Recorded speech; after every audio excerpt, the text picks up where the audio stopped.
God, I don't never want to disrespect you, but you're telling me to trust you when I never met you. I send you prayers every day, but I don't want to sweat you. And I know you's a busy man, so I try to catch you. But sometimes when I call, I can't get an answer. I get the voicemail, so a nigga leave a message. I got a lot of faith, so I'm not second guessing. So when you get a little time, I got a couple questions. First of all, let me acknowledge every single blessing. But right now I'm going through it, and your son's stressing. I know you say with every test there gon' come a lesson, but lately things been hectic. You took a big part of my heart, that was a really big section.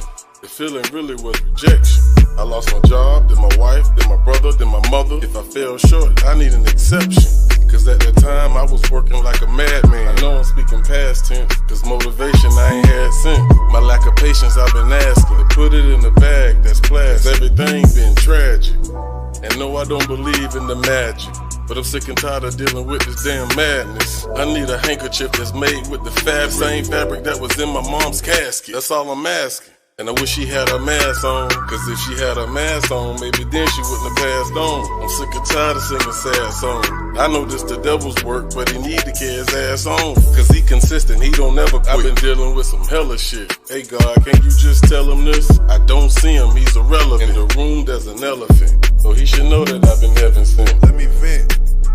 And you know one thing about it, they say faith is all that's needed. Cause when you walk by sight, it seems all deceiving. Remnants of Ephesians. It says, for by grace you have been saved by the faith. And this is not your own doing. So in a sense, you gotta keep going. And the devil's lurking. Let me see if I can do this. Let me see if I can do this. Let's go. I feel it's hard to have a conversation with you now. Cause it been so long. Hold on, let me sit down. Let me chill. Probably cause I don't know if it's you or just my conscience speaking. My pops would've told me that's nonsense, we can go further. Do tell. Mid-30s, I'm still searching, but I don't know if it's working. If so, then Lord, give me a sign. Like when that car crashed, how do you decide who lives and who dies? So many questions need an answer. What's the agenda? Like how my grandma get dementia? I need an answer. Like what is cancer? I ain't talked to you in a while. I know I'm out of line, but can you hear me now? I don't know if you gon' take this the wrong way. If it's hit or miss, then I might straight miss. Okay. Matthew 21:22 say whatever you ask in prayer you shall receive. If it's faith indeed, just let it breathe. Yeah. All praises to the Most High. You might say Allahu Akbar, Yahshua, Jesus, vaya con Dios. Same difference, tomato, tomato. You know? Yeah. Salute.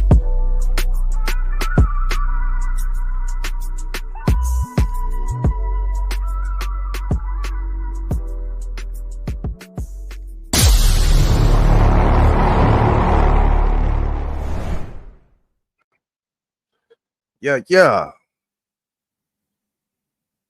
What's good? What's good? What's good with you, boss? What's good?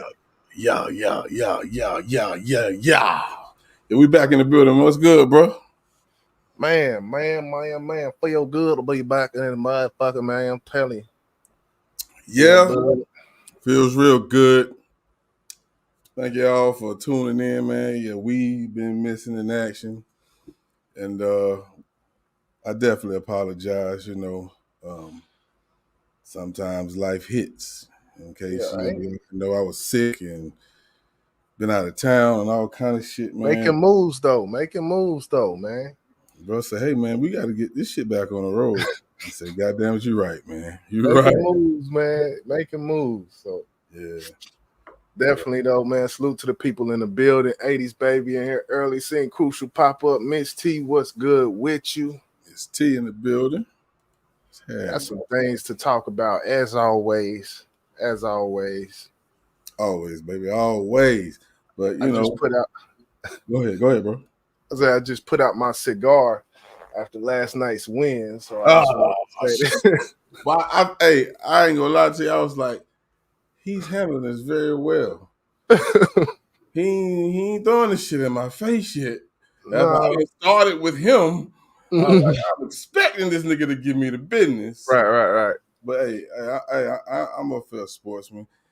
Go ahead and talk about your team win, man. Go ahead. Mavericks, definitely. We beat up on them Clippers. It wasn't even a beat up. Like I said, man, if that game was 46 longer, we might not have won because George Shaw drained that thing at the last. Yeah, he did. For real. Right. Yeah, man. But y'all know we're gonna before we go into business, we gotta crank up, man. Oh yeah. So y'all hold on to your seat, man. We back.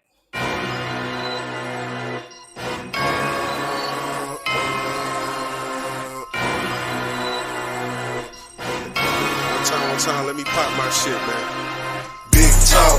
They done got me pissed off. This $40 bottle ain't no crystal. I ain't turned up in a minute, back to business, about to lift off. Bitch, I'm talking big talk. They done got me pissed off. This $40 bottle ain't no crystal. I ain't turned up in a minute, back to business, about to lift off. Bitch, I'm talking big talk.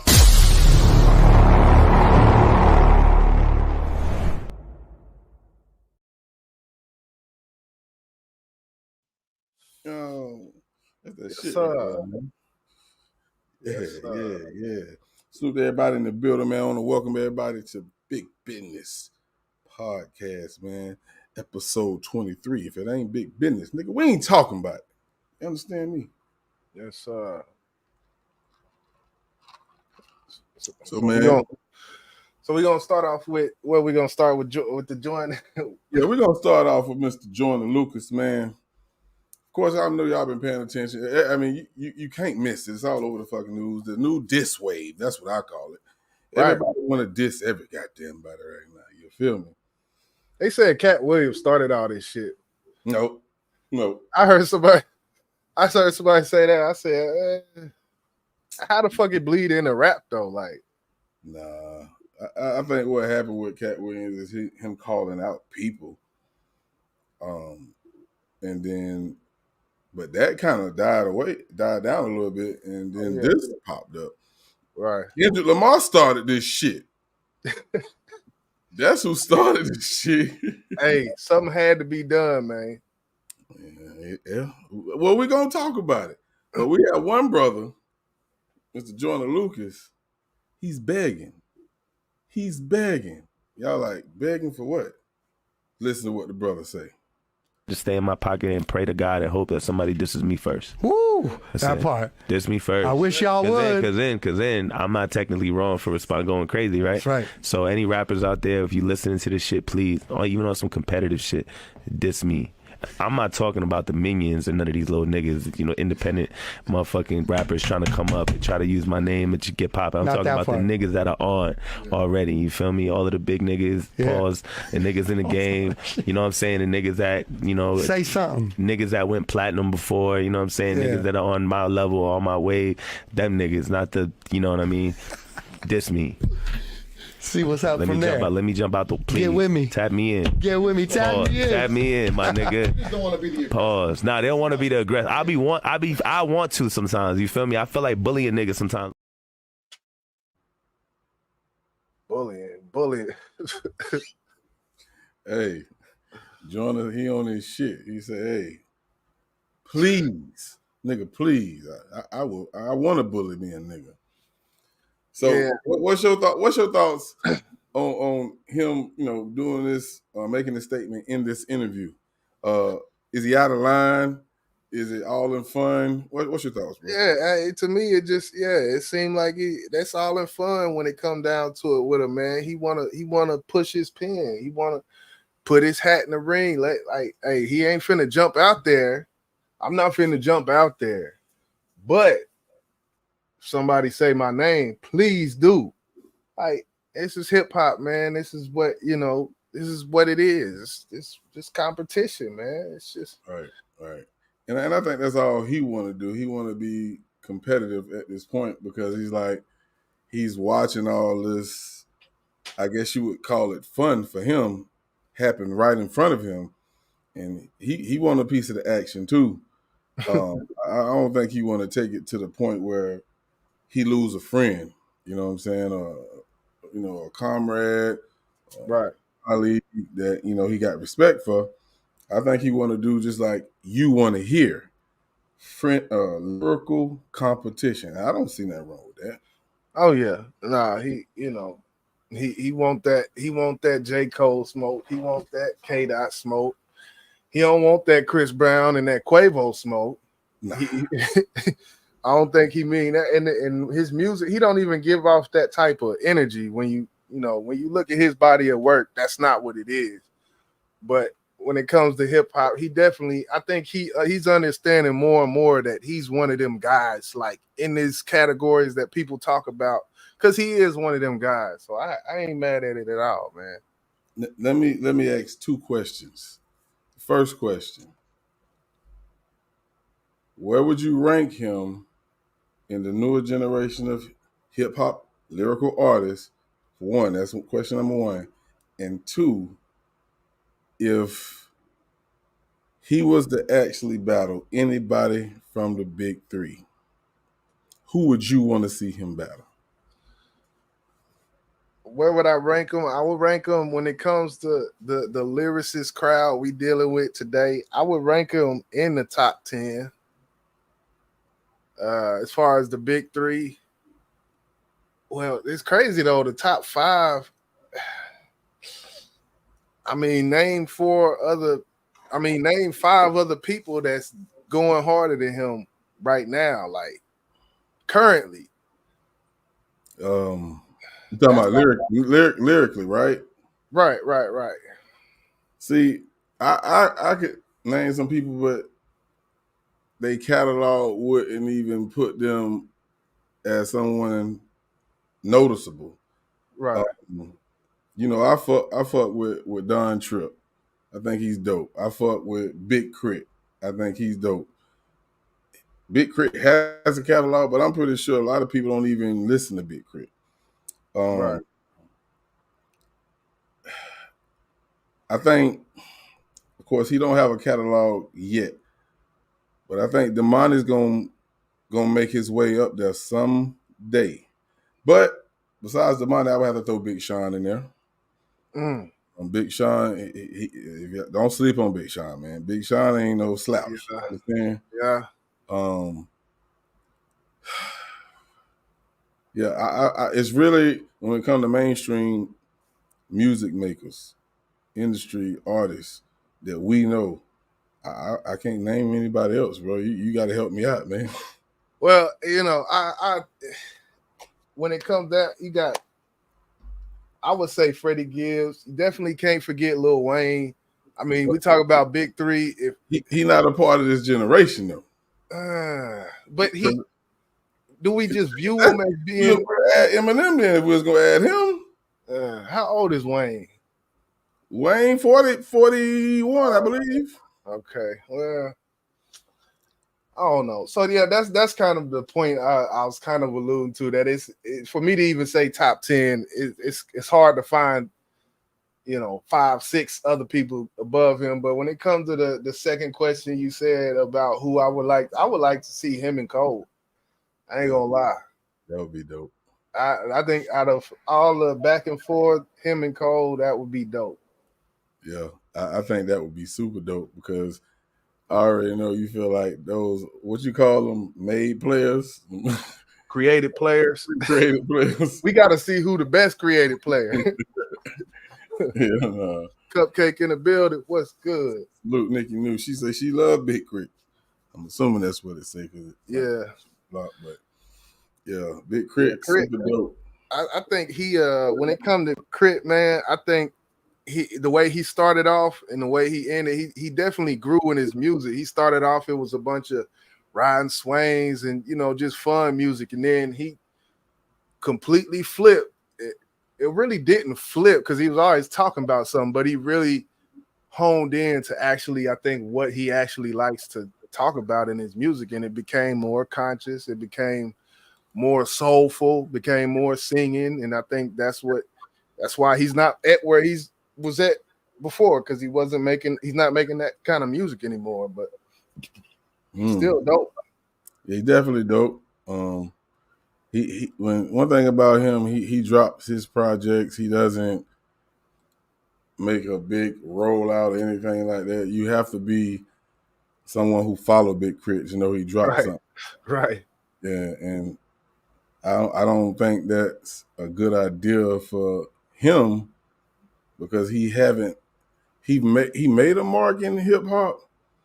Because I mean he's known, Oh But I yeah, think he hasn't put himself in that status of the big three type people. You know what I'm saying? And yeah. and I think he's doing himself an injustice by not promoting himself. But I think he got that same attitude you have, man. I don't give a fuck. Right. Yeah. That his project's still fire though, man. So Yeah, you know, is what it is. What else? Kanye. We talk about all of this.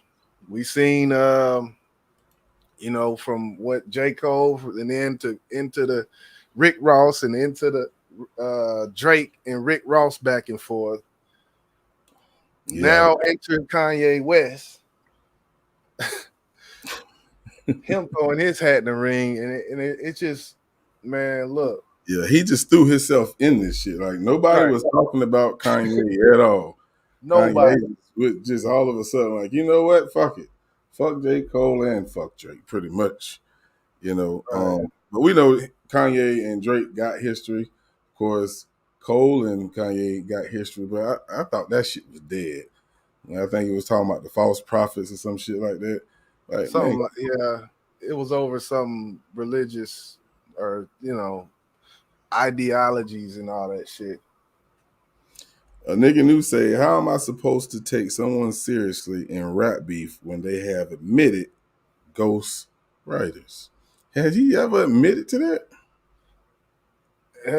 I can't remember exactly, but you know, one thing about rapping, man, and this is the best analogy that I've heard somebody give when it comes to ghostwriting and singing, because you know, singers are allowed to do it. When it comes down to it, if you can sing a Michael Jackson song and sound like Michael Jackson, then you're a good singer. But if you rap Nas word for word, that doesn't mean you're a good rapper. Right. See what I'm saying? Like, just yeah. because you know, singing is different. Like, it's much different. So with rapping, yes, we don't take you serious after that, because rapping this arena as rap, just because you can quote Kendrick Lamar word for word for 2 minutes straight, that don't mean you a good rapper. But if you could do that with Michael Jackson and sing with his same vocal inflection, then everybody's gonna say, "Oh, you're a great singer." So that's why I think the ghostwriting with the singing versus rapping, it ain't the same. So Yeah, I mean, because if you think about it, it's actually for a real skill to be able to write an R&B song. right. I think it's totally different from writing a rap. Because you know you got a lot of more elements that go into an R&B song. You got the runs, you know, you got the bridge and things like that. You have to be very creative, and that's why I give a lot of credit to one R. Kelly, two T-Pain, because they're very fucking creative with their harmonies. You know what I'm saying? It's like I said, it's a lot more. You know, we do rap, and in the middle of our fucking song, we might start fucking singing. That's just something that we do. Right. That's something that has to be in you. You know what I'm saying? And that's what makes you better than the rest. If you're an R&B singer and you can write, that's what makes Kels the Great. You can write and fucking sing. Tank too. Nobody can fuck with you, bro. Yeah. You can put out hits all day long. And that's why I feel like R. Kelly got more hits than any goddamn body, because he write his own shit. So you absolutely right. It's totally different from a ghostwriter and somebody who's writing R&B songs. So Facts. Leonard in the building. What's good? D Love done stepped through the door. What's good with you? They want to be for clout. They all are friends. Hey, first thing when Kendrick came out at first, I said he gave Cole the alley-oop. You know, I the hip hop conspiracies, I'm with it. So I think Cole, one of the reasons Cole bowed down, I think what he said is really true. That's not who he is. But I think he seen where this shit was gonna go. And I don't think he really wanted to fuck up his friendship with Kendrick. because that would be stupid. Just for some clout, some views. Only thing I will say is what this beef wave started. It got people back listening to hip hop, and I love that. Yeah. But I think in his aspect, in his situation, I think that's not who he is. Yeah, he talk his shit on who he feel he is to the game, but he don't want to create no beef with K Dot. That's his homie. Right. At least that's what I think anyway. Well, it's comrade, associate, peer, it's all, it's all subjective because, we don't really know, but I definitely know Rick Ross don't fuck with Drake no more. Yeah, he definitely don't. And they made an official music video off of that damn Real. Golly. Well, he's a businessman first. That's so true. One thing he did that a lot of artists didn't do in this little beef wave is he put it on his page, made a video, and then put it on all platforms. Right. I might as well make money off of this shit. If people playing it, I respect that. So, yeah, we're gonna keep it pushing and move on from the Joyner Lucas saying, please diss me, to Kanye saying, fuck that. I'm getting in this motherfucking diss wave, and y'all ain't gonna do shit about it. So we're gonna watch this video. I think this is from Hip Hop DX. I haven't even listened to it or watched it. Hopefully it hit the points that I needed to, so we can get this conversation on. So y'all check this out. So Kanye West scolds J. Cole over Kendrick Lamar apology. Hey, what's up? I'm A-Dub, and you got to check this out. So speaking with Justin LeBoy on the Download podcast, Kanye branded Cole a pussy for backing down in his rap battle with K-Dot, which saw them trade shots on Like That and 7 Minute Drill. J. Cole apologized to Kendrick. Fuck all that pussy shit. Oh, shit. Fuck all that shit. There you have it. Yo, fuck all that shit, man, because it's like that nigga J. Cole went on tour with Drake. He know what it is. It's like, you can't run now. It's you also, all this like. It's up for Cole too? If you say Cole, you can't say up and Cole in the same sentence. Oh, it's like, God. It's Are like, apologies even allowed in rap beef though? Come on. I don't know. I've never seen no shit like that before. I don't listen to J. Cole, so I wouldn't even know. I just heard he had a song called False Idols, and somebody told me it's halfway about me. So it's like that, Wow. Yeah, you got it, man. The song Kanye West was referring to I was didn't- called False I didn't Promise hear and was that. released in 2016. You and remember saw that J. Cole song? seemingly taking shots at Ye. You talking about False Idols? Cole on his remix of Future Damn. Metro Boomers Like That. The song was released in support of Kendrick Lamar and his feud with Drake, with Ye saying at the beginning of the track, You know we had to get the hooligans up here. We're going to take this pussy nigga out. Yo, Dot, I got you. West is far from the first rap figure to criticize J. Cole for apologizing to Kendrick after catching The wind of his ultimate olive branch. troll. A perplexed For 50 Cent real. said, "What the F, how I missed this? At Real Cole World, call my phone right now." Dame Dash also expressed his disappointment, saying, As a fan, I'm disappointed. It was like J. Cole throwing, and no disrespect to J. Cole, but as a fan, it seemed like he threw up the white flag. So I just think that in that moment, him apologizing to me was saying, yo, you won, you the best. I can't fuck with you. That's how I saw it. No. I'm not mad at him. I think it's great he could take the high road, but what high road? They were fucking battling. But what do you think about what Kanye West had to say about J. Cole apologizing? Let us know your thoughts in the comment section below. Make sure to hit that subscribe button and notification bell to That's to be expected. To be expected from Ye, man. To be expected, man. Oh man, like Ye, he talking this shit, but Ye can't fuck with Cole either, bro. Nah. He can't fuck with Cole. Really, nobody in the discussion. Really, if we just be real about it, anybody who heard Vultures, Lucas, nah, none of anybody we've mentioned. He ain't. When it come to lyrics, Yeah, when it comes to lyrics, absolutely. So when it comes to Kanye inserting himself into this beef,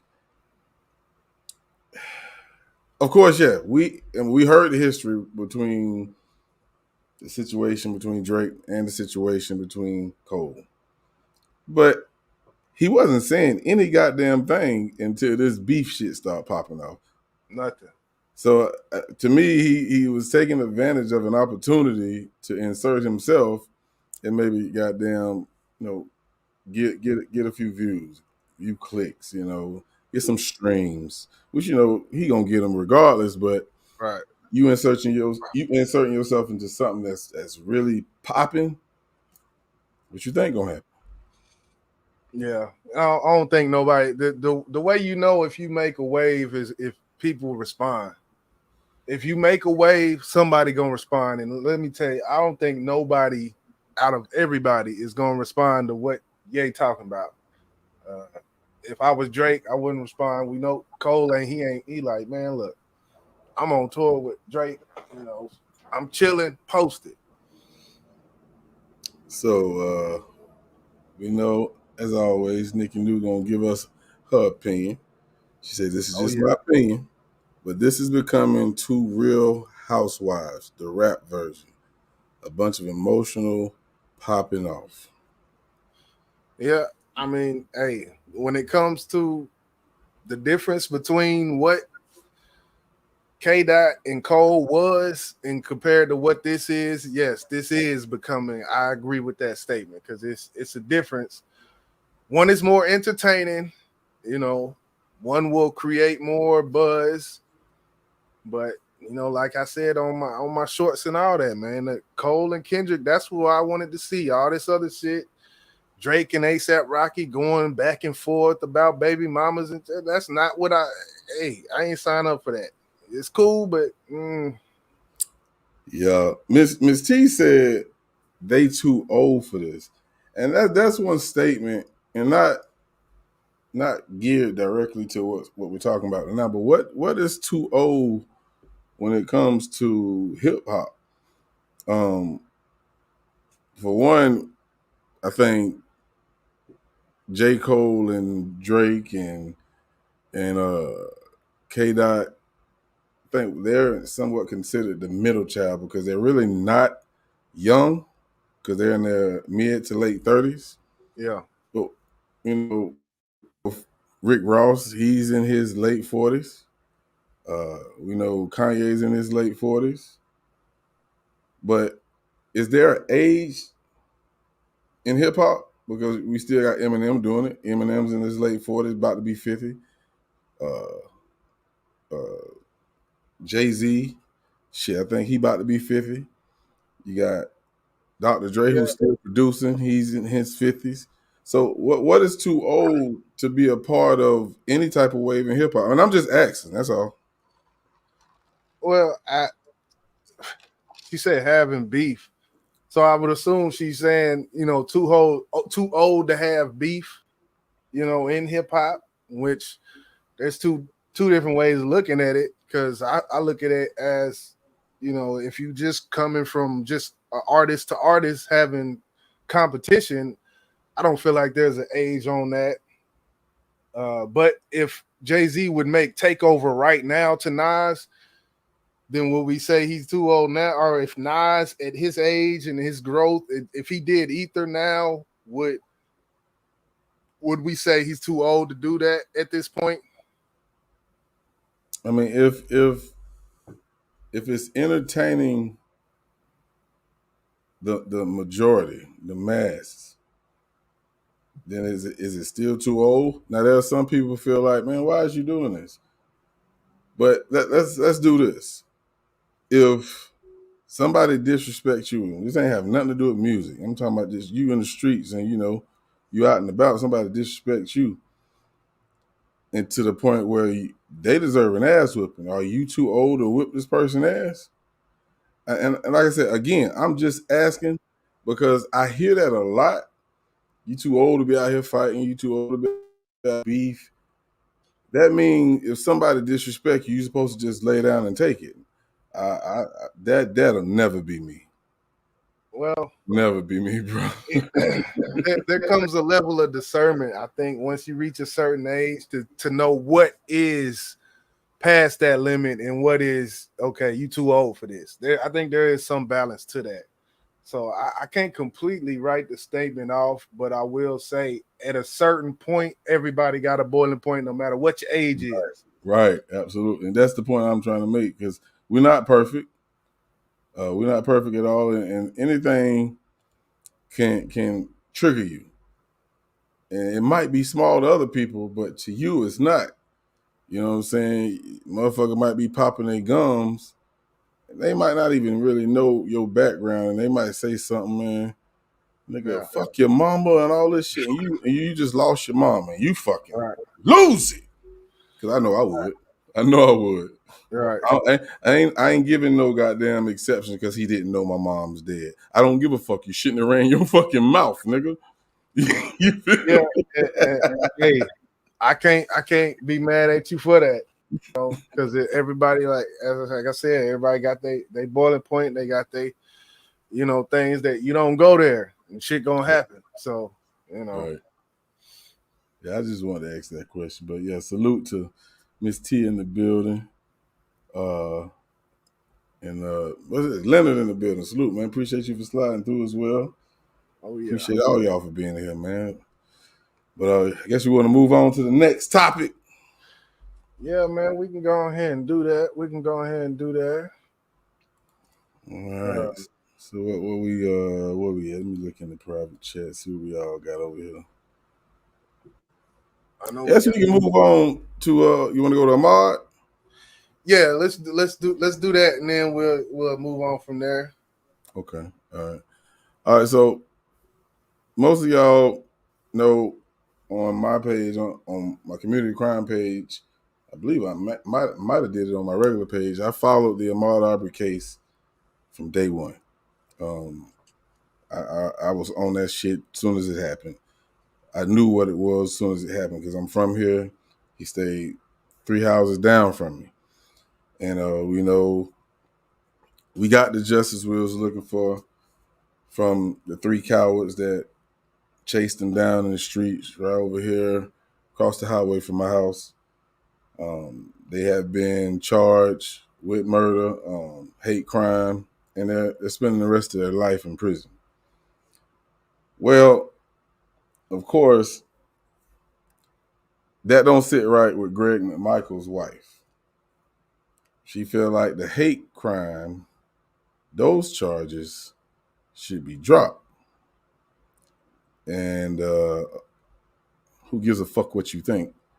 It's about the truth and what we was able to see.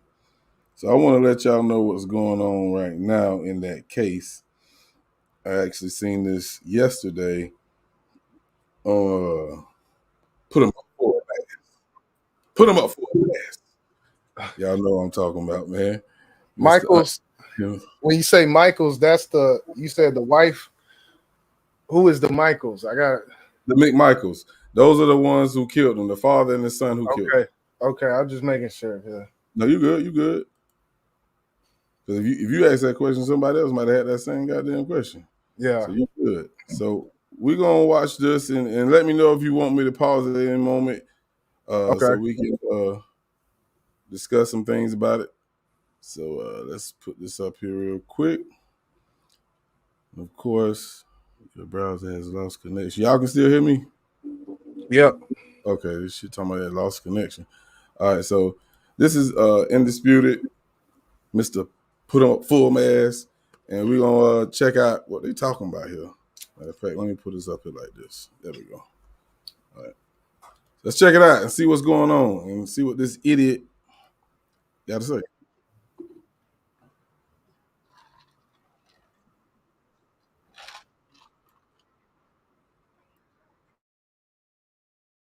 So it's on mute.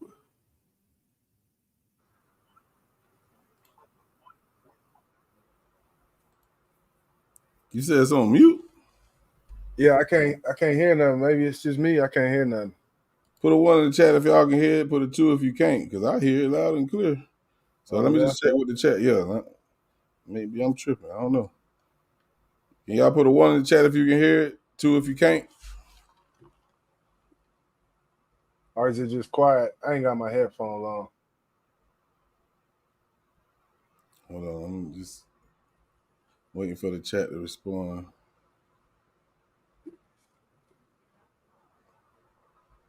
D-Law says she can't hear it either. That's crazy. That's fucking crazy because this shit loud as hell in my ear. Hold on, can you hear this? Nah. You still can't hear it? I still can't hear it. Wow. The motherfucking insurgents. She goddamn put a 6 in the goddamn. Yeah, I'm like, you know what? I can't deal with Miss T. Miss T, you a goddamn fool. All right, let me stop sharing and bringing it back. Bring it back. If it don't do it, drop it in that. Maybe I could try it. All right, let's try it one more time. She put a goddamn 6 in the chat.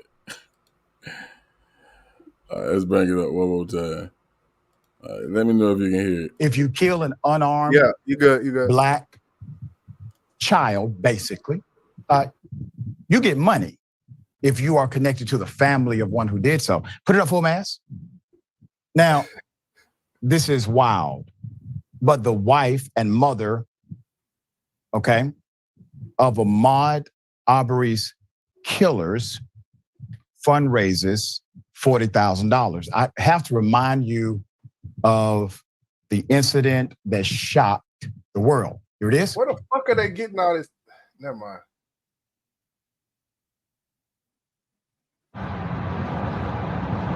They raised 40,000.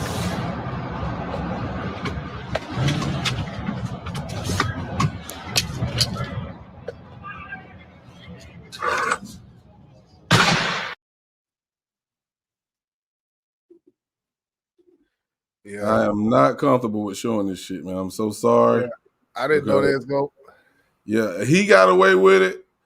I don't know if we will, so I'm not gonna show this part. So y'all give me a second. I'm gonna skip past this part. I'm just not comfortable with showing that shit, man. So sorry. Nah, you good. You good. I didn't know he's going, Yeah, he showed the whole fucking thing, bro. Damn. Yeah, that shit threw me for a loop. All right, we're gonna skip past that and go to this because I'm not comfortable with that shit, bro. Yes. I need to remind everyone, not only did they track him down, not only did they engage in hunting a human being. When the police arrived, the district attorney gave the order to cover it up. That DA was eventually charged with multiple felonies, arrested herself. Per Atlanta Black Star. Lee McMichael, the wife and mother of Greg and Travis McMichael, respectively, has launched a website countering, quote, media-driven narratives about her convicted family members and presenting her account of what happened the day the young Ahmaud Arbery was killed. The McMichaels are serving life sentences in prison. They've been convicted by a jury of their peers. They had due process. Ahmaud Arbery had no due process. They took it away, but they had due process. They're in prison because a jury convicted them. The McMichaels are currently in the process of appealing their federal hate crime convictions. However, even if a court decided to overturn those hate crimes and the conviction, they would remain in prison. Cell phone video captured the father-son duo chasing Arbery down in a truck. He was running through their South Georgia neighborhood before they shot and killed him. It's all on video. Now I want to pause it right here to just explain why it's important to us why this hate crime don't get overturned. Now, the father, he old. He's in his, 50s, 60s? He still got to do 30 years. That's no doubt. But if they take the hate crime away, then his son, who is probably in his mid to late 30s, can see the light of day again because he'll be up for parole. Right. You feel what I'm saying? Yeah. Rowdy, I don't think he is old as he's close to older than the father of Greg McMichaels. So he's still gonna do a lot of time But we don't want to risk the chance of them actually getting a chance to get out of prison. Right. That's why it's so important to this family and important to us, because we don't want to walk these streets. I'll be honest with you, they don't want to walk these streets. They would not be able to come back to Brunswick. I promise you that. Man. We don't play that shit down here. No. You know what I'm saying? So that's why it's important. I think a lot of people may say, well, they still going to have a long sentence. Yeah, but Travis got a chance to get out of prison if this shit is overturned. And that, nah, we ain't feeling that shit. I just want to break that down. Yeah. Yeah. As Atlanta Black Star notes, his death was the launch pad for massive protests across the country just 3 months before the murder of George Floyd. I remember when this happened, myself and many of my radio listeners, we went to Brunswick, Georgia. We protested at the courthouse. We packed that place out. We had no permit. They need one. There was an injustice that needed to be responded to. The new DA who got elected actually ran as an independent. And the community was torn about this, not about the facts of the case, but the reality of the justice system engaging in a systematic cover-up that included multiple DAs and multiple police officers. There's more. In an attempt to present a lesser-known version of events,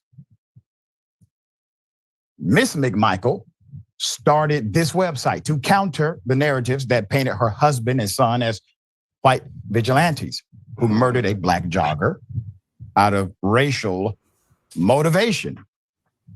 On the site, she says what the family's defense attorneys argued in court, that the McMichaels believed that Mr. Arbery was criminally canvassing their neighborhood and attempted a citizen's arrest that went wrong. The website compiles short biographies about the McMichaels, a rundown of their trials and a timeline of events.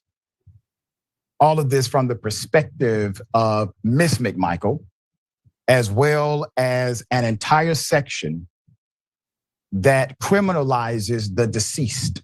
They shouldn't even be able to use that. This is a very common narrative. It is defaming his character. They shouldn't even be able to use that picture on that damn site. That you know, yeah. She's sitting up with that chili bowl on her head. Man, look. Yeah, I agree with you, bro. That to me, that is disrespectful. I mean, your people the one is the reason why he's not alive, and you're gonna put this man picture up. I want to go to the chat. My fault. Spin that narrative.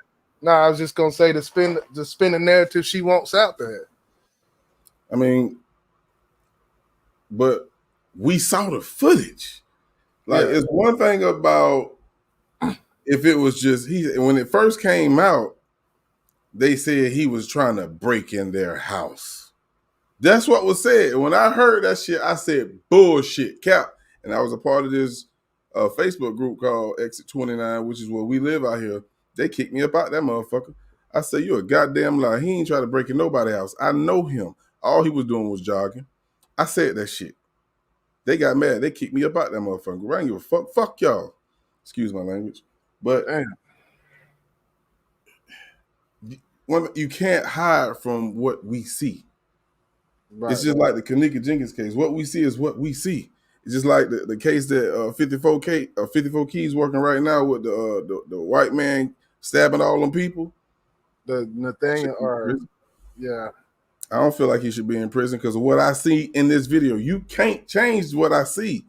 Right.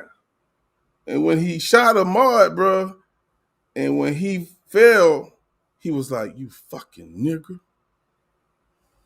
That's all I needed to fucking see. That's all. Case closed. Case closed. Open and shut. Open and shut. Cupcake say, I believe the verdict was the correct verdict was reached, but everyone is entitled to an appeal. True. That's our system. Their appeal will fail, but they know it's their sole chance at any change. Right. And you're right, Cupcake. And that was one thing I did want to say for anybody who feel why they even get an opportunity. Everybody get an opportunity for appeal. Right. That's just the way the system is. Oh yeah.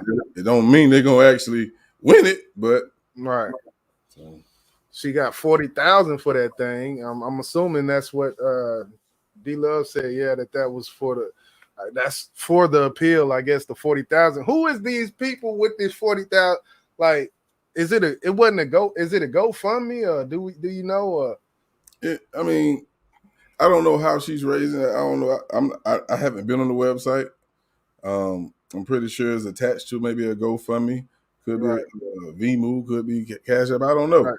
But they got it set up, and the way it's going to them is the way it's going to them. And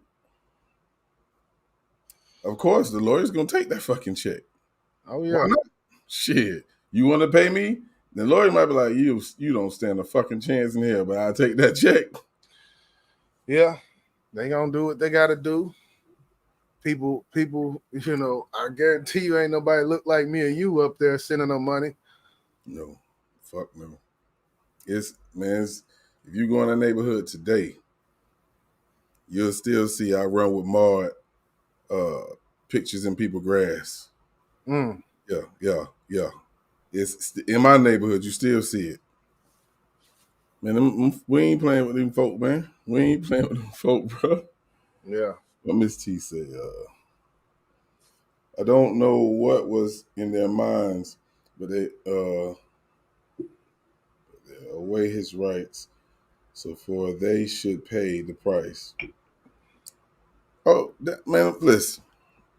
Let's do it. Excuse me. Let's do it this way. Let's say, for instance, they did win the appeal and they get out. That's a death sentence. Because there's no way in hell they can walk the streets of Brunswick and live a nice, long, healthy life if they was to win this appeal and then get out. Nah, bro. These motherfuckers around here ain't having that shit. Because we know what the root of these idiots' evilness came from. They racist. We done seen the posts that they put on Facebook calling black people niggas and shit like that.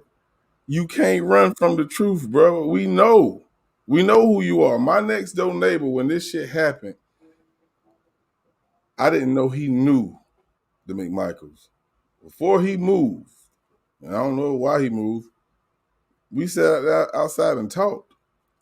He the one who told me it was a video before the fucking video came out, bro. He said, I don't fuck with them no more. He seen the video. I wanted to call him Cap. Right. Yeah, whatever, man. Until that motherfucker came out. Shit. I was like, wow. Because he was like, that shit that they talking about, he tried to break in somebody's house. He was like, that shit ain't true. And I already felt that anyway. But he had already seen the fucking video. And he told me, I don't fuck with them no more, bro. And he moved. He got the fuck on. But yeah, I just wanted to share that with y'all, man. Yeah, that shit crazy, man. I know, you know, we talk about with the appeal, it ain't gonna just be they just get out. It's gonna be less. Right. Yeah, they're not gonna get out immediately or nothing like that. Right. It was another thing to kind of segue into this. I seen the George Floyd. I guess he was one of the onlooker police. One of the people have gotten out, have time served basically, because it was something like 30. I think it was 28 months or something like that. And one of the officers that was watching the George Floyd shit is out. That was last week, I think. What was his sentence? I forget exactly what it was, but it wasn't. He wasn't the foot on the neck. He was like there, but he wasn't doing it, type of thing. I forget his name and everything, but it was just a little. Like, you know how they do them Associated Press 40-second videos or whatnot, just saying something real quick. I wish you would have goddamn told me this before we went live, because I'd have looked into that shit. Yeah. Yeah, I had to. I can definitely find it for you after the show or send it to you or whatnot. But. Yeah, because I want to know what's going on. We know the guilty culprit. He's still locked up getting his ass whipped in prison and shit. But but it was one of them. It was one of them sideline policemen. You know, everybody seen the video. You seen all these these other policemen around, and they, you know, and everybody they need to get charged too. Well, shit, he did. He did his time. I think it was 28 months, and he out. Shit. Yeah. Nicky New say $40,000 is not very much on a case like this. That's chump change. But hey, and you're right. You're right. But what lawyer ain't gonna take them 40,000? You know what I'm saying? Because if you know off rip, unless they do it what they call it pro bono or some shit, you only get paid if you win. Yeah, only if you win, then I get paid. Type shit. Nah, I would never take no pro bono shit on this. Hell yeah, like motherfucker, you crazy as hell. So I get it. You're right. 40,000 is not a lot. Yeah, it's not a lot of money because you know it could be drawn out, and we know that's what happened in these type of cases. So yeah, and it's a big case. It's a huge case. So absolutely. Yeah, we just wanted to share that with y'all, you know, because it was a very special moment for me, you know, following this case from day one to see the victory. Because, you know, we don't get these victories very often, man. Yeah. Should I guess before we get into the feel good story, you want to do the Uber situation? You want to do that first, or you want to do the feel good story? Because I'm feeling I need some feel good inside. I'm with you. I'm with you on that. After that, man, we need some feel good. We need something feel good right now. So let's go ahead, hit y'all with the feel good story of tonight. Absolutely, y'all already know how you do it. Let's get to it.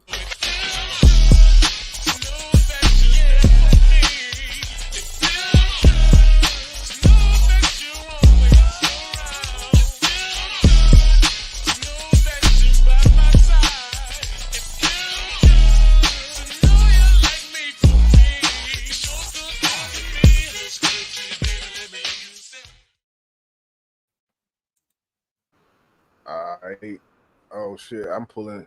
You got it. Is that it right there? Oh, it's showing on the screen. There's something down there. I see it ain't. I got one. I don't know which one you have. I just got a little 45-second real quick. You know, it's in the private chat. But shit, you can play what you got. It don't even matter. We gonna get to it regardless. This one I got this shit like 5 minutes.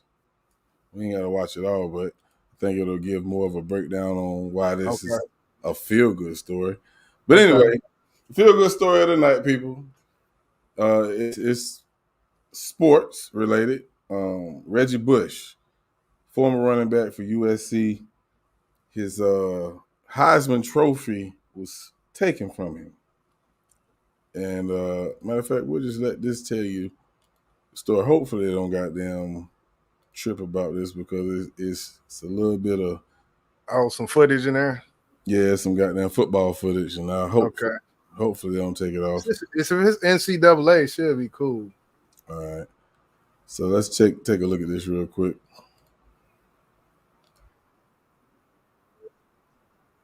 I can't hear no audio. I don't know why it's doing that. Yeah, that boy running though, man. That boy's a dog, man. Let me stop this motherfucker and put it back up again. I don't know why it's doing that, bro. Yeah, StreamYard's on this minstrel. And we'll probably get an email telling us too. All right. We're sorry, but we got the problem fixed. All right, so this is Reggie Bush, people. Dope, super dope running back. You hear it now? News and HQ. Yeah, you can turn it up. Reggie Bush is getting his 2005 Heisman Trophy back. That's according to ESPN. The Heisman Trust is expected to announce a formal reinstatement today amid what is called, quote, enormous changes in the college football landscape, end quote. Bush forfeited the award, if you remember, in 2010 after the NCAA hit USC with multiple sanctions, including Bush for receiving improper benefits. But in light of NIL sweeping the college football landscape, calls for Bush to get his trophy back and be re-intensified in recent years. Of course, reaction from this, Reggie Bush releasing his own statement saying, in quote, "Personally, I'm thrilled to reunite with my fellow Heisman winners and be a part of the storied legacy of the Heisman Trophy, and I'm honored to return to the Heisman family. I also look forward to working together with the Heisman Trust to advance the values and mission of the organization." Fuck all that shit. On this, when it comes to Bush, again, the breaking news, getting his 2005 Heisman Trophy back in his possession. For more on this, we're bringing our guy, Chip Patterson. And Chip, when you talk about something like this, it's a surprise because this is something that's been heating up the past couple of years, maybe like 4 or 5, the closer we've gotten to NIL. And now that we have it, you're reacting to this news this morning. You don't give a fuck what y'all think. Yeah. So what I'm hearing is I think the NIL had a lot to do with him getting this trophy back. But of course, if you heard, it was about receiving funds and things like that. And now these college players, that's what they fucking getting now. You know what I'm saying? Yeah. So if they feel like the college players deserve to be paid, and that's what happened to him, even though I think that was frowned upon back then. It was against the law. It was against the law. Like that was not, that was illegal at the time, which the law now, you got a name, image, and likeness, young man, playing this, being the Heisman. I bet you every Heisman winner has gotten some type of financial monetary gain in their college career. I believe it. Everyone has. That's the messed up part about it. You look at Johnny Manziel. Yes. And even Johnny Manziel said before this shit we talking about happened, Johnny Manziel, when he went on Club Shay Shay, even said, yes, that should not have happened. Yes, he should be reinstated. Yes. Yeah. And of course, they don't want to be looked at as we made a mistake. Right. Because of things have changed. And it makes me wonder if the NIL would have never came about, do you think they would have gave him his trophy back, bro? Nah. I feel like that was the linchpin to put that pressure on them to do this. Because as soon as it did happen, we started hearing Reggie Bush discussions. Right. Because USC was punished. If I remember correctly, they were going to punish USC for this shit, not just him. And that was when he forfeited, like he gave it up type shit or something like that. Yeah. And it's crazy. I don't know if I was very boisterous about them getting paid back, back then, but the fact that the NCAA feel like they should get paid, they had no fucking choice but to reverse this. Right. Because this is why you tarnish this man's name. You remember the goddamn shit that happened with old boy from Florida State? What's the quarterback name who got the crab legs? Jameis Winston. Oh, Jameis. Yeah. Yeah. I remember it was something. I don't remember fully though. But and I hate to do it, but I gotta say it. They always do this to us. But when you brought up Johnny Manziel got paid, bro. Oh yeah, he was do this shit right here. Yeah, selling dope, throwing touchdowns. Hey, that boy was wilding, man. He told his story on Club Shay Shay, man. He was wilding. Yeah. That's why he didn't make it long in the NFL, because he couldn't stop wilding. He couldn't stop wilding. Exactly. But, this definitely is a feel-good story in the sense of it's almost just like Ahmad getting justice. Right. We didn't expect it. We prayed for it. The evidence was there. And we got it. This man deserved to keep his goddamn trophy. And we salute for them doing the right thing, even though it took you fucking forever. This man don't even play in the NFL no more. Right. He done already had a whole full career in New Orleans, and so I think he shouldn't have. I don't know. Some people might disagree, he should have been very vague. Like, hey, what all that? Oh, I'm just so happy and grateful for this opportunity. Like I felt like he was too humble. He should have kept that shit vague and respectful. That's how I feel. He said too damn much. Fuck all that. Too much. She said you said something like that about J. Cole. Man, you say too goddamn much. You just say you talk too damn much, man. Shit. Say that shit behind the scene. Don't nobody want to hear that shit. I think it's about putting on that show in front of the folks. Oh yeah, because he's grateful that he did get his goddamn trophy back. Yeah, because, to have an NFL career and your college career boosted your NFL career, but they took away your accomplishment, your biggest accomplishment, and you finally got it back. You ain't gonna go up there and be no nigga. You ain't gonna go up there and be no nigga. Nah. Yeah, I be talking shit, so that's where that come from. But when it come down to it, there was money, endorsements. There were things that he lost out on. When it comes to the NCAA doing this, get that man a check, because where did he get drafted at, and could he been drafted at if it didn't work? Now let's go back and look at whenever everything, like, give this man some. I just feel like something else should have, give this man a check or something, man. He's owed something, huh? It's almost like you suing for damages. Right. Like reparations out this bitch. Like get this man some shit. Give him something. I agree with you, because I'm pretty sure he did lose some endorsements because of that shit, man. Right. And he was just going into the NFL and all that, but it's a feel good story though. It's definitely a feel good story. Absolutely. Nikki New said, I went to a Big Ten school. I saw firsthand how much money they made then. And we know it. You're absolutely right. Right. Like, if you wanted to get that 5-star player to come to your school and keep him there, right, you was gonna break bread, bro. Right. You was gonna break bread.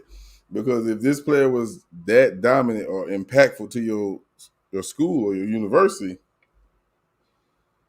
guess what? His presence being there, it goes back to NIL. His presence being at your school is going to help you sell more tickets. Yep. Bring in more money to the university. Yep. And I think what finally opened NCAA eyes is how much sports was making, how much money they was making for these universities.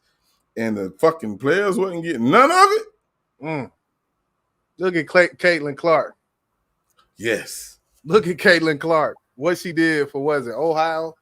Look at Angel Reese. Shit. If it wasn't for her sponsor, she would have been making less money in college than she was in the WNBA.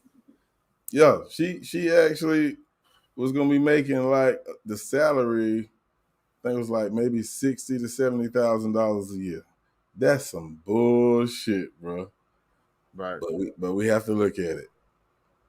Who watches WNBA? Yeah, that's true.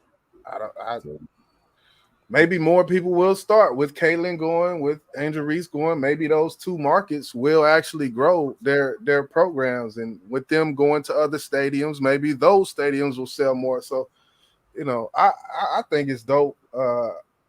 I watched the college basketball game, the first women's college basketball game, the first time in my life, whenever Angel Reese played. Right, me too. And Caitlin played. That was the first time I had ever watched an NCAA women's basketball game, period, in my complete life. I ain't gonna say that, because I used to watch Rebecca Lobo when she played for UConn. Okay. I'm always been a UConn fan when it came to the women's basketball. Okay, I remember Lobo. Yeah, she was the fucking truth. Yeah, That's Lisa Leslie and all them. Leslie and all that. I remember them two names. But yeah, I think what you said, hopefully that comes to, it's manifested. Let me just say that, because we know what Caitlin and Angel did, And then this season with the young lady who played for South Carolina who went against Angel, they're now playing on the same goddamn team.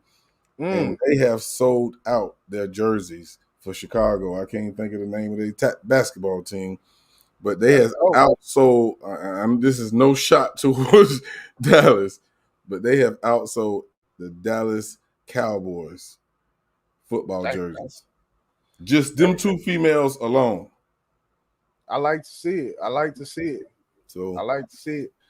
Get them girls they motherfucking check. That's another feel-good story. That's 2 for 1 right there, people. Y'all gotta fuck with us now. No. For real. That definitely is. And Caitlin Clark also just signed to Nike for $28 million. She making so much money with just endorsements that she ain't even gonna ever see with that basketball team. And she was the number one. Well, she was the number 1 pick, right? I think so, yeah. So salute. I think Reese went 6th or something like that. 6th or 8th. One of them. If she had a shot, she would have been 1 or 2, but she ain't got no shot. She got a funny looking shot. So they yeah.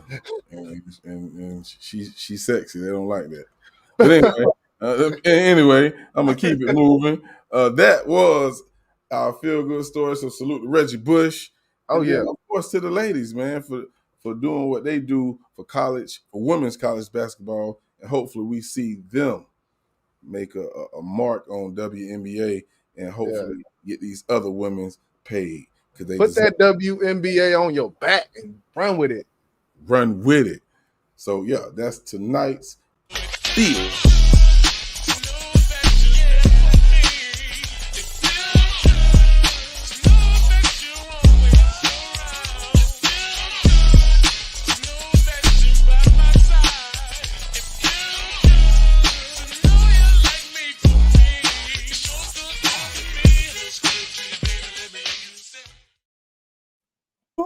Baby.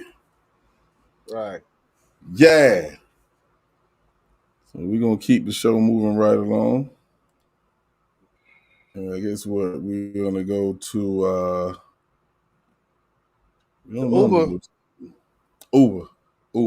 Uber guy. Yeah. And Jizzle is very familiar with it. And go ahead, man. Take over. Talk to the people about this shit, man, because you actually did a video on our page. And you was talking about it. So talk to the folk, man. Yeah. This extortion Uber situation with this 81-year-old man, William Brock and LoLetha. It's a crazy situation. I'm pretty sure probably everybody in the chat watching probably has seen something about this. And I'm not exactly ready on the video side, but basically what happened, there was an extortion to an old man's house, telling him when it comes to some bond money, it's a police representative, a state representative calling him about bond money for $12,000. At the same time, in conjunction, LoLetha Brown is sent to this man's house to get a package in which I didn't know, through Uber, I might say. I didn't know that actually Uber services can pick packages up and deliver them. But I think that has something to do with it. He wanted to extort some money. I'm glad, boss, you got the video because I was very unprepared. I didn't have the video ready, but we're going to talk about it, man. I got you, bro. You know I got you, bro. Aspects of it. The case is just crazy, man. When it comes down to people in the shit that they concoct in their mind to come up, get money and all of that shit, man, just pure evil. Yeah. Just evil, man. Yeah, they don't give a shit, man. But you want to go ahead and watch it? Oh yeah, we good. All right, let's go. Uber driver, black female who was shot, killed for doing absolutely nothing but trying to pick up somebody. Well, there's another twist here. Uber said they were going to be very supportive. Are they offering to support the family maybe contribute to the funeral cost. Let me remind you of the video, give you the update. Here it is.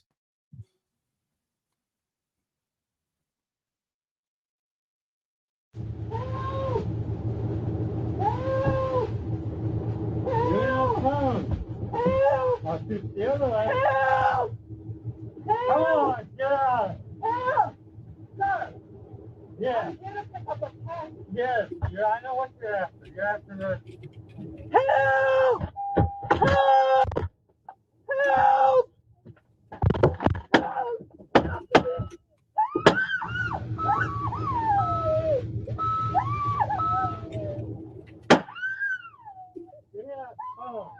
With millions watching, who fatally shot a 61-year-old woman, Uber driver LoLetha Hall. This was on March 25th. According to his narrative, he believed she was working with a scammer. Let's keep the picture up. Even if you believe his story, if she was working with a scammer, which by the way, she was not, you still cannot murder somebody. According to officials, this scammer sent the victim to Brock's home, where she was met by an armed Brock demanding she give him answers about the scam artist. Brock was charged with murder, felony assault, and kidnapping. Atlanta Black Star notes that while Uber representatives have spoken with Hall's family and offered support, they would not say directly if they will help cover funeral cost, okay? Now, as previously reported, the Clark County Sheriff's Office said Hall made no threats. Ms. Hall made no threats or assaults toward Mr. Brock, made no demands, other than to ask about the package she was sent to retrieve through the Uber app. Brock is accused of shooting Hall multiple times. She was transported to a hospital, but pronounced dead. Per NBC News, authorities said Brock only called the police after he shot her 3 times. As Court TV and Inside Edition have reported that investigators found an envelope with $12,050 court details and a case number written on a notepad at Brock's residence. In addition to the hefty payment, police learned that the swindler also threatened William Brock's family and claimed that his relative was incarcerated. Quote, he was telling me he was going to kill me and the family and everybody else around, Brock reportedly told law enforcement in a 911 call. Per local news, WKEF, during the investigation, detectives with the sheriff's office were able to speak to the scammer who claimed to be an officer and to have known Hall. Quote, okay, let me ask you this. The female that you sent over here, do you know who she is? Detective Cruz posed the question. The scammer said, yes, I do. Okay, well, she's been in an accident, and this is actually an officer. It's Detective Cruz with the Clark County Sheriff's Office. And I need you to dial this number. Get this number so that I can explain more to you, Cruz said before the scammer hung up the phone. That motherfucker. The number was linked to Bell Mobility out of Canada. And Uber said the account used for the delivery had been banned from the app. The rideshare company is working with the FBI. There. So when you ban I don't know. The thing about it is when it comes to Uber and what information that they have to have, okay, as Uber, and as I'm just finding out, there's Uber package courier services, I guess, where you can pick a package up and deliver the package through Uber because you're an Uber driver. So with that, there's information that Uber has. Uber has the information of where the address is that the package was picked up. And Uber also has the information of where the package should have, if this did not happen, right, be delivered. So did Uber give that, like, to this point, I'm not seeing anything from police that are saying anything about the address that it was supposed to go to, registered anything about the address it was supposed to go to. Because if you got an address, you got a homeowner. You got an address, you got a lease. You got something. So I haven't heard anything about that. Yeah, and that's one thing that we need to know, because if this package was supposed to be delivered, as you said, where was it going? Right. Because it wasn't delivered doesn't mean that address doesn't exist. Because if this lady who lost her life was coming to pick this package up, she had an address in that app that told her where she was going to drop it off. Right. That was never provided to us, and of course we know it was from the scammer. Right. And I know why you bring it up, because like they haven't found the scammer yet. Right. So, He's yet to be identified at this point. Which I don't think he's stupid enough to give an address where he's going to be located. Oh no. It could have been an address where it was an abandoned house and he was going to pull up to the side of them as soon as they got there and, hey, thank you, and got the fuck on. But it never got to that point because the lady lost her life. And when it comes to the number, you heard him say Canadian something.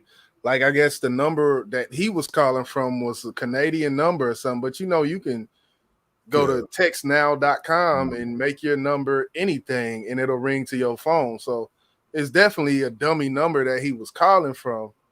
But regardless of where the scammer's location is, there was an address that it went to. And when it comes to body cam, I guess we can get in some of these comments or whatnot, but the full body cam, to my knowledge, hasn't been released.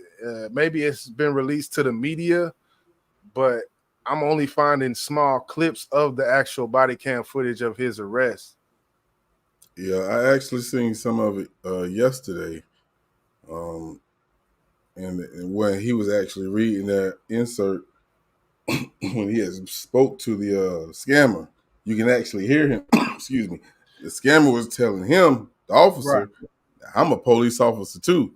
Yeah. And he said, I need you to take this number down and whatever, call me or let me call you, whatever. That motherfucker hung that fucking phone up. Boom. So the officer knew right then this was nothing but a fucking scam. And even after that, he called back to the house. There's another one where another footage where they got, with the police on speakerphone. He called back, but that didn't yield anything because he said, okay, let's meet here, such and such, and he just never showed up. Of course, he's not gonna show up, but he was thinking about them $12,000, right? And it makes you think that did he really think this was going to happen like this? No, he probably didn't. He thought the old man was gonna fall for the banana in the tailpipe, but that old man, Clint Eastwood. We gotta go to this. We gotta go to this, bro. Well, what you got?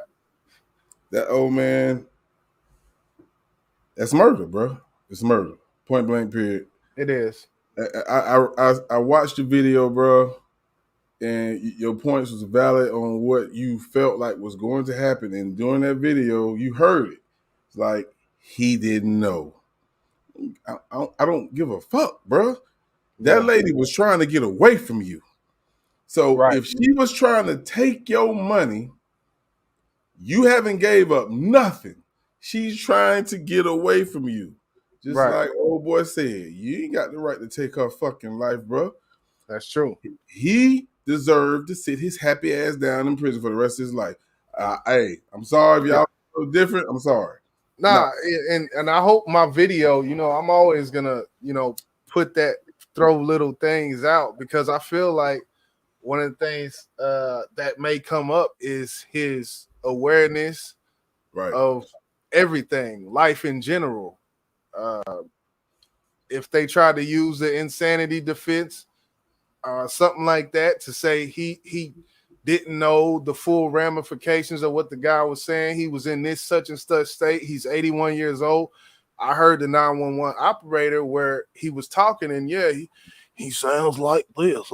I don't know. And it's just so if he gets in court and start talking like this, there may be jurors who feel like that man, this man, he's not fit to stand this. He's not fit to stand here, or he's not fit to take the full ramifications. That's the only thing I was like, I could see this on the horizon if they had anything, because he definitely doesn't have self-defense. The woman was backing up. Yes. Self-defense, you either one or the other way. You got to prove that it was this, or you got to prove that it was that. And with that, she was backing up. So I think D-Love or someone said it in the chat where it's like, after she started backing up and screaming help, he had no right to do anything, no matter what situation you thought was going on. Yep. And them $12,000 you think they was trying to take from you, they're not taking from you. They're running from you. So keep your money. Let her go. Call the police and let them know what just happened, and let them get to the bottom of it. Right. You're not the one who should be making that decision. God ain't make you to be the one to say you should die because this is how I feel. No, buddy. No. Now you're gonna sit your happy ass down in prison. And I hate the sound with lack of empathy, but he shouldn't have did that, bro. Nah, he shouldn't. He shouldn't have. It was completely uncalled for. He been watching too many Clint Eastwood movies with that old 1946 shooter he had. That was 357 right there, bro. Oh, okay. 357 with 7 shots in that motherfucker. Okay, 7. Okay, I don't know guns like that, so my pops got one. That's how I know. Oh, my pop's 86 years old. Nigga. Old school, like a mother. I see that gun. I said, "Golly, he'd have had that motherfucker for 50 years." Look, there you go.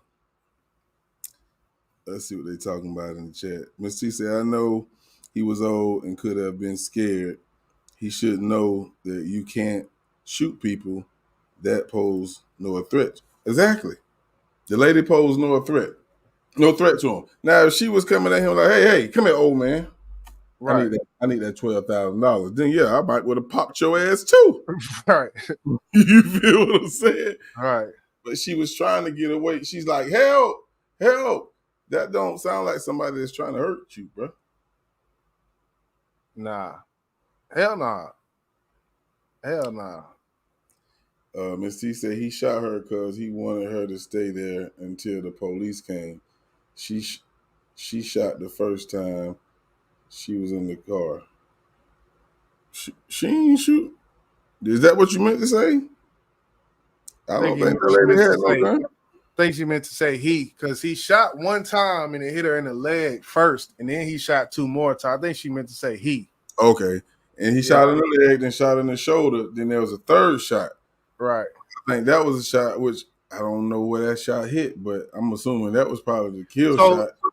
Yeah, so that X's out the whole I'm trying to contain this person, because if you shoot him once, they ain't going no fucking where. You shoot him in the leg, especially with her being 61 years old, rest in peace to LoLetha. I'm pretty sure one shot to the pinky toe, she not going nowhere. Like, yeah, his intentions was to kill her. Right. Because I think what they told him on the phone was they was going to kill. What did he say? Something about they was supposed to kill his family or some shit like that? I don't know. You want to keep we almost said you want to keep playing this some more a little bit? We'll play a little more. I thought that's what I heard, but let's check it out. Matter of fact, let me put it back on the screen. All right. Let's go here. All right. No, right here. Local law enforcement to track the user behind the account. Uber says it also has a team made up of former high-level investigators from the FBI and other law enforcement agencies that look into reports of illegal or criminal activity, and they refer them to the proper agency. Reports show that at least 31 app-based workers were murdered while on the job in 2022 alone. 70% of them were people of color. More than 30% worked for Uber, one company. However, gig workers, they don't get survivor benefits. Berkeley law professor Catherine Fisk told NPR. So Uber says it keeps drivers safe through an emergency button that can be used to call or text 911. before I continue, let me explain why Uber does this. Okay? It is to protect themselves from liability, because this is a way for them to have an immunity as it relates to a safety protocol at the company. So they will say, well, we can't stop everything, but here's what we have done. We have a button. There's more. The button sends trip details to 911, can be used to call or text 911. The button then will dispatch the caller's name, make and model of the Uber car, license plate, and GPS in some cities. There is also a follow my ride feature that allows drivers to share their rides with their phone contacts. And by the way, you have many, many apps that do the exact same thing. Let's put her up full mass. I can't imagine what the family is going through. I cannot imagine what was in her mind moments before she left this planet. She was backing away, screaming for help. And as I researched for this story the first time, I remember it striking me that she did not run. She did not turn her back and run because she was afraid she would get shot in the back. That's the reason. She was afraid that if she turned around and ran, she would get shot in the back. And she probably would have given the murderous instinct of this killer. Before working for Uber, Ms. Hall retired from the Regional Income Tax Agency, worked at the Bureau of Workers' Compensation, the KIP Academy of North Carolina, at least confirm on the record. Did you offer to assist with the burial expenses of Ms. Hall? Very simple. There's also this macrocosm. I hate the fact that Ms. Hall had to even do this gig work over 60 years of age in this country. She's worked a whole damn life.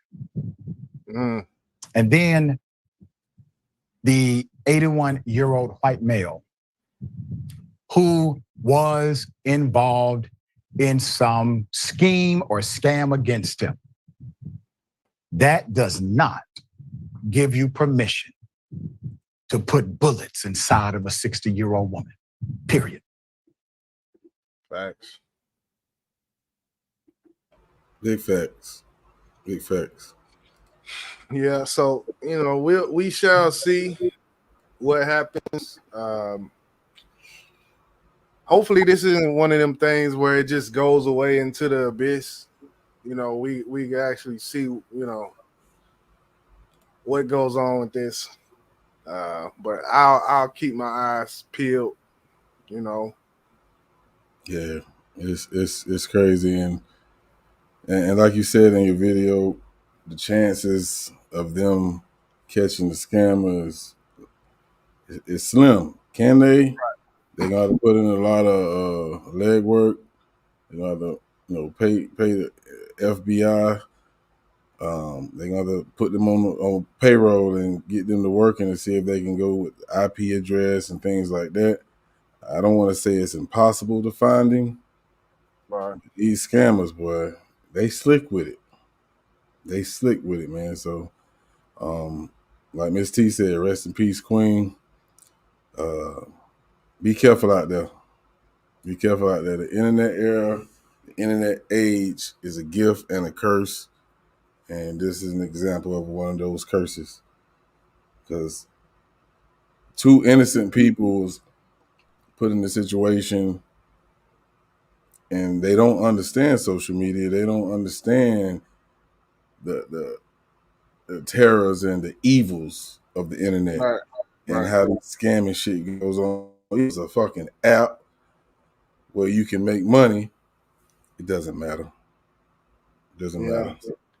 Yeah, one thing before we move on, I do want to mention is that William Brock did mention a nephew on the phone, and it has something to do with his nephew. So I believe that, as far as investigation, who is the nephew? What did he know about this? Did he know what it, you got to look into the nephew because that's the only other person that was mentioned when it comes to this case was a nephew. So, right. You're right. You're absolutely right. Look at Jizzle. Jizzle on his shit, nigga. Hey, we gonna keep it rolling, though. Keep it rolling. Keep it rolling, man. Hit him with that M&P one time for the one time, for the people in the building. Special announcement, man.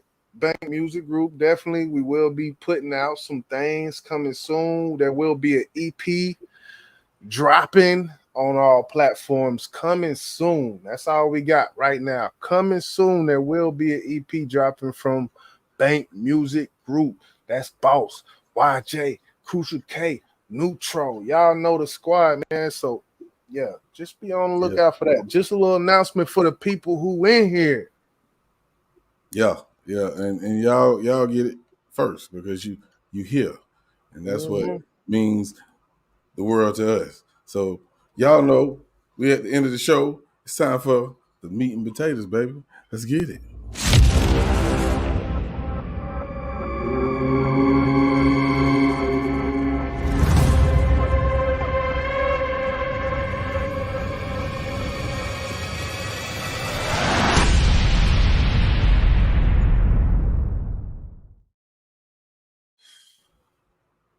Yeah, man. So meat and potatoes for the night, man. We gonna let's eat one time. Let's eat. Scrub, baby. So everybody knows the situation with Drake using AI to come at K Dot, to come at everybody, to come at the world. And he used Tupac as the voice in his diss song. And there were some people that did not like that. For one, the estate of Tupac, which the lawyer Howard King, which is an entertainment lawyer, he is the lawyer for the estate of Tupac. And he basically today he sent a cease and desist to Drake to take down the song within 24 hours, or there will be some sort of legal action that comes about. Now, last time I checked, it's still on his Instagram. Numbers going up, still on YouTube. Champagne Poppy on IG. That's Drake's IG. Hasn't taken it down from there yet. I haven't seen. I meant to check before we went live, but as of before we went live, this was still up and he hadn't took shit down, but it hadn't been 24 hours yet. So when it comes to this whole situation, man, I'm gonna read from Billboard.com was the first to actually report this, and as soon as they reported it, other sources such as Complex News, they went and got the documents as well. The cease and desist is obtainable per court documents. It says so let me do my reading real quick, people, and we're gonna get into it. Hold on, let me take me off the screen like this. All right, my camera ain't set up for that. Okay. My bad. All right. It says the state of Tupac Shakur has issued Drake a cease and desist letter threatening legal action over the use of AI generated version of Pac's voice on tailor-made freestyle. Per court documents obtained by Billboard, as Billboard was the first to report, Drake has been informed by litigator Howard King that he has 24 hours to pull tailor-made freestyle or he will face legal action. Now, we will go into the quote in which this actual song on YouTube has 3.2 million views on Drake's official YouTube page with this AI that Howard King is not happy about. It says, this is the words of Howard King that I'm saying right here. It says, the state is deeply dismayed and disappointed by your unauthorized use of Tupac's voice and personality. The cease and desist letter allegedly reads, and that's Billboard's words. It says, the cease and desist letter allegedly reads, and now we're going back to the quote. It says, Not only is the record a flagrant violation of Tupac's publicity and the estate's legal rights, it's also a blatant abuse of the legacy of one of the greatest hip-hop artists of all time. The estate would never have given its approval for this use. It says Drake has yet to respond. Now this is Complex or Billboard or whatever saying this. Drake has yet to respond, but Pac's estate has said it will consider whether an informal negotiation can resolve this matter. I don't know about y'all, but when it comes to that, it sounds like some money would make all of this go away. I don't know if that's what you got from that, but that's just what it sounds like to me. That's what it sounds like to me. Okay, I'm just making sure I was. It says the state said it will consider whether an informal negotiation can resolve this matter if he meets their demands. If you do not comply, our client has authorized this firm to pursue all of its legal remedies, including but not limited to an action of violation of the state's copyright, publicity, and personality rights, and the resulting damages, injunctive relief, and punitive damages and attorney fees. The letter includes, this is probably where I'm going to start the discussion at, but I want to read it before we start. This goes into, I think, what your major thing is, boss, when it comes to them even having a case. And this, to me, would be the ignorance of the lawyer.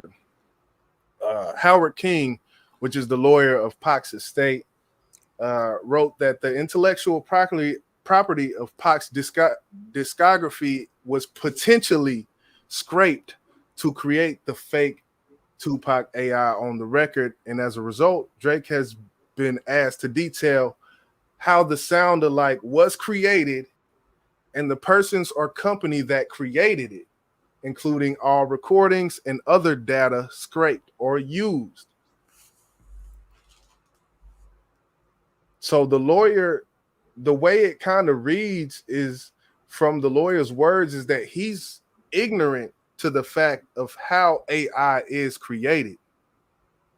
Because it's not created using the words from Pac.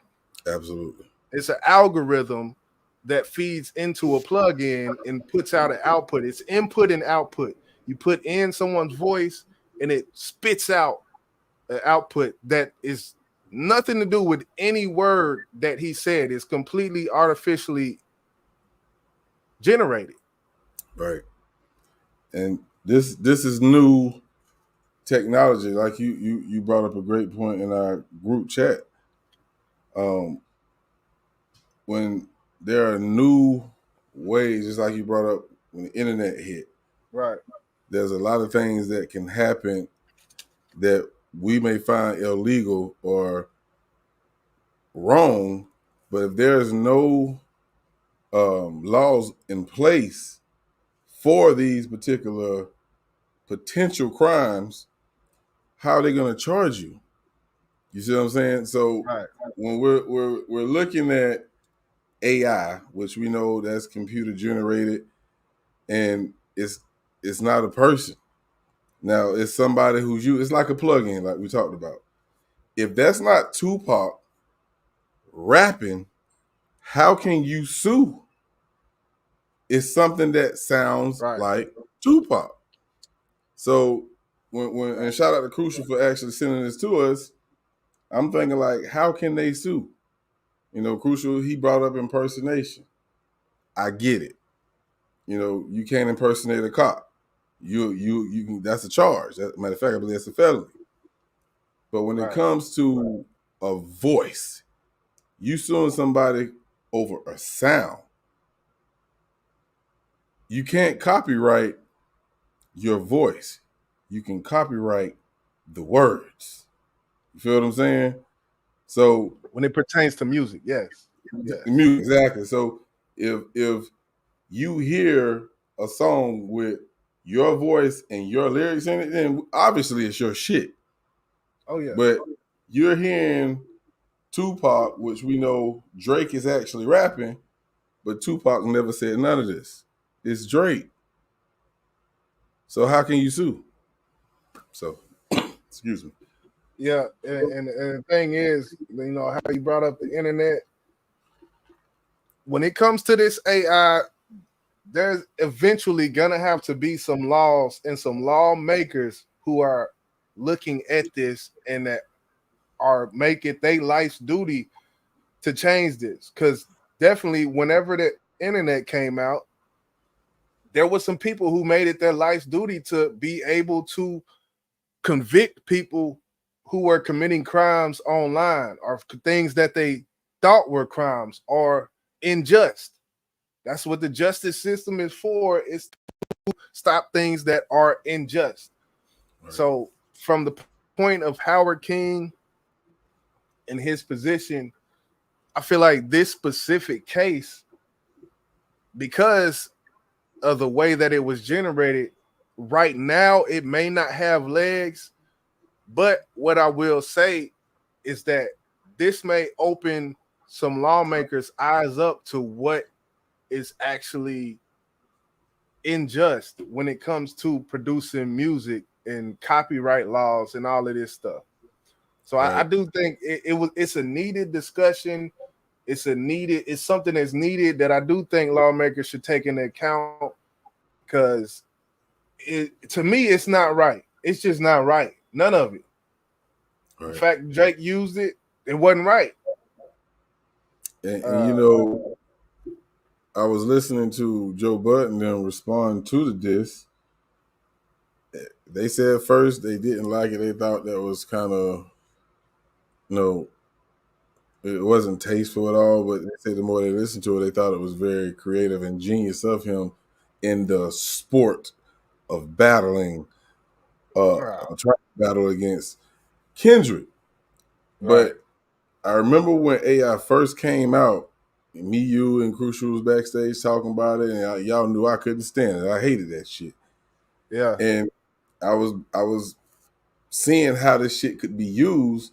Just imagine somebody calling your kid while they're home alone with that AI voice of you as a father or as a mother and saying, open the front door, I'm at the door. And they go open the door and somebody kidnap and kill your kid. Right. I think that's when people will start to wake up and realize, like, this is some bullshit. And then you will want these laws in place. Like Jizzle said, we don't have none in place right now because this is new. Yeah, that's definitely true. There's no law, there's no police, there's no policing this shit right now, and Drake knows that shit. So he did it. So when it comes to, well, for one, do you think he should take it down? Nope. Nope, not at all. Because you got to think about this is not the first time this has happened. You brought up another point in the group chat. It's like being that Drake is the one who's now in the spotlight for doing it. He's big enough for people to, okay, let's put this on notice and see if we can stop this shit. But they got a song, I can't remember, with Tupac, and he was talking about Keefy D and all kind of shit. Nobody said nothing about that shit. Right. You remember that? Let Drake do it though. Now with some cease and desist getting thrown around. Mm-hmm. And as I learned later on doing my little digging, money. That's basically it, money. And as I learned doing my little digging, you know, Afeni Shakur, his mother, she passed in 2016. She started Amaru Entertainment, and that company has actually went defunct. And I'm going into this because when it comes to Howard King and his position in the estate, Tom Wiley, which is another name, he's a white guy. He was like the head of Warner Brothers Music at one point, and he's the one who brought Pac to Interscope. So basically, right now, when it comes to Pac's, I'm gonna use it again, name, image, and likeness, intellectual property, and all of that, the family of Pac really has nothing to do with it at this point. Right. The parent company listed on Amaru Entertainment is Universal. Universal Interscope. It's hand in hand. So, and actually, the lawyer Howard King, he said there's no problem, or there's no rift, or there's been no problem when it comes to Tom Wiley and the estate. The one thing that makes that, like, I look at it sideways is because Tupac's sister has came out and publicly said that yes, Tom Wiley has embezzled money from the estate. So, and she's been in litigations with Tom Wiley and trying to regain that ownership of that, which she does not have. So what's good, Uno? Yeah, and that's. I guess they didn't have everything in order before Mr. Cure passed away, because, and when you actually read the parent company of her foundation she created, it was Universal. So Right. if they're a parent company, to me that sounds like they own that shit. Right. So, but now you let us know that it's no longer even active, and from the definition that I don't know if you, I can't remember if you even read that to them about the defunct. Yeah, when a company goes defunct, it's no longer existing. It's not operational. It's not functional. That could be to many different reasons. Bankruptcy. It could be it's sold. It could be it's not completely known. Uno say you dropped something in your email. Say you dropped something big in your inbox. I'm assuming that it got something to do with this, and we would definitely be like to hear. I guess, listen, bro. Reason why I got on camera, man, I stumped my motherfucking foot. I told, bro. And he was like, man, take me off this big screen, boy. I was over here hurting, bro. Oh shit. My cousin had came through the door. I was answering the door for him. And forgot he moved his damn bed frame. Man, I hit my toe so hard, but I was like, oh, y'all know how that shit feel. Y'all know how that shit feel. Oh yeah, that's the worst right there. That's like dental pain. Shit, it's my fault, man. But yeah, I'm gonna check it out. Uno. Yeah. But yeah, man, only time will tell. We think, I think personally, when it comes down to it, I'm hoping that this lead to something else. Let this be the molehill that turns into the mountain, to where they can put some kind of guidelines on this shit, to where people can't just do anything they want with anybody's voice. Now, the thing is with Pac, that's one voice he used. Snoop was the other voice, and he basically made a video laughing about it. So he don't give a damn. So that just shows you the difference. When someone's definitely passed and not here to represent themselves in the flesh, it's gonna be taken like that, man. It's gonna be taken in a different light than you just AI and somebody who, down the street. So yeah. I done came in here and seen so many different emails, so let me get up out of here. I ain't even get the Uno's yet. Uno, I ain't got no email from you, bro. Yeah, at least it haven't came through yet. Said D-Love say he probably gave Snoop some bread. Nah, in the way. Snoop say, hey, nigga, I was asleep. How the fuck anything to do with this? He made a joke about it. I kind of like how he responded, because man, it's some petty shit, But yeah, man. Definitely we almost at 2 hours. Salute everybody for coming through. We definitely, like I said, for anybody who wasn't here, man, the EP Bank Music Group definitely will be dropping the Band of Brothers EP coming soon. Ain't no date on it. We're gonna get that lined up, but the music is there. So y'all will see things shortly. Yeah, be looking out. We got a single coming. We're gonna be. I ain't gonna talk about that yet. But anyway, yeah. Well, you talked about it yesterday. You talked about it I think on I did. Fuck it. Yeah, We man. looking for this brand new single, man. It's entitled Karma. I think everybody can relate to it. It's me, myself, the homie Jizzle. Oh, y'all see him in the chat. Flash Mob Uno. This is the first song that we've all done together as a unit. And be looking for more because he's going to be sending us one to drop on his project. Okay. But we're going to be doing a video for this song because it's one of them ones. Oh, yeah. It's one of them ones. Excuse me. Oh, yeah. Y'all can see I'm still getting over this sickness. But we got some shit for y'all this year. We trying to do things. We trying to raise the bar, man. Because, y'all been rocking with us. We can't stay here. We got to go here. You see how you don't even see my fucking hand? That's how far we trying to go with it. You feel what I'm saying? Right. Yeah, I feel you, man. I salute you and I feel you. I will be here, man. I'm going to be doing what I do, man. So, hey, we here.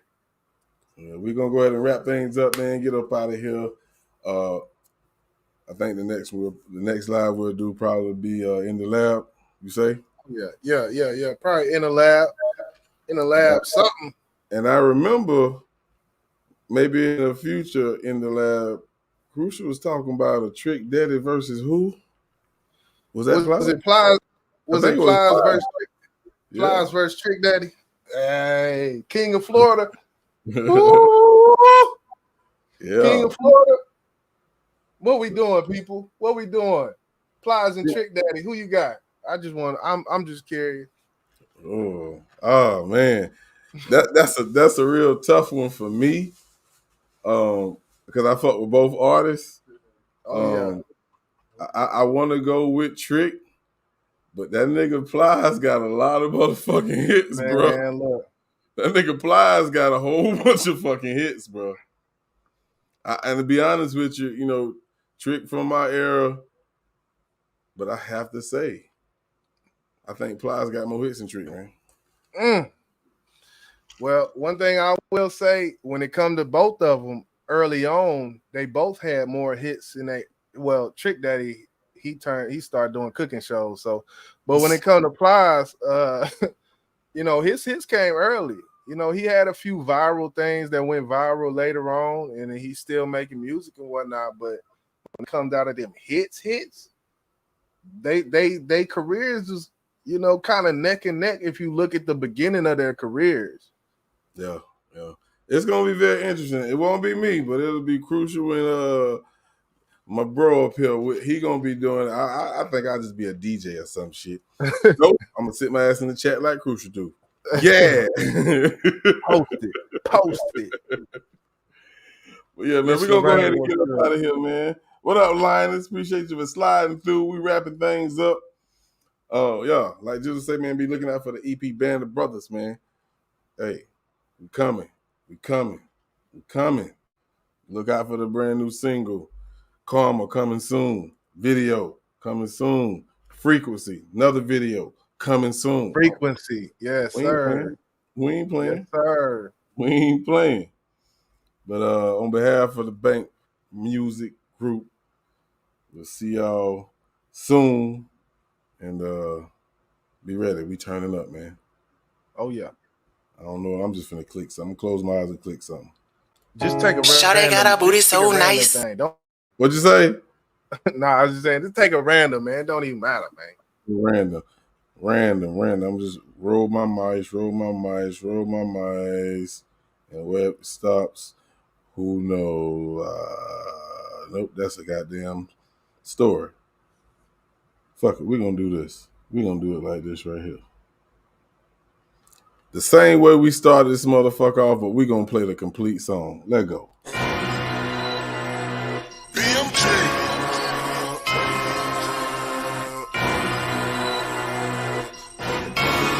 One time, let me pop my shit, man. Big talk. They done got me pissed off. $40 bottle ain't no crystal. I ain't turned up in a minute, back to business, about to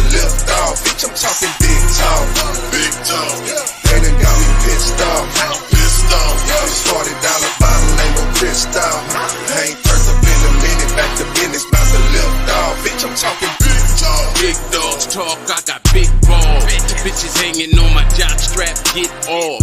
I don't need your spirit just for me to lift off. I'm in the air, ain't Sunday like a kickoff. Big dogs talk. This type of talk is for them big dogs. You get them pissed off, your body getting shipped off. Ain't nothing about my clips off. Them tools heavy, call them Rick Ross. We play the field, don't get picked off.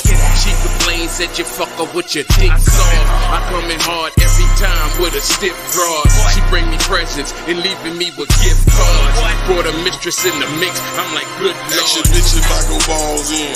I try to knock the bitch balls. She love it when I stand in it. I'm on all 10. Ain't no used to trying to log in, cause I done put another log in. The pussy nigga promise you gon' fall in. Big talk, big talk. They done got me pissed off.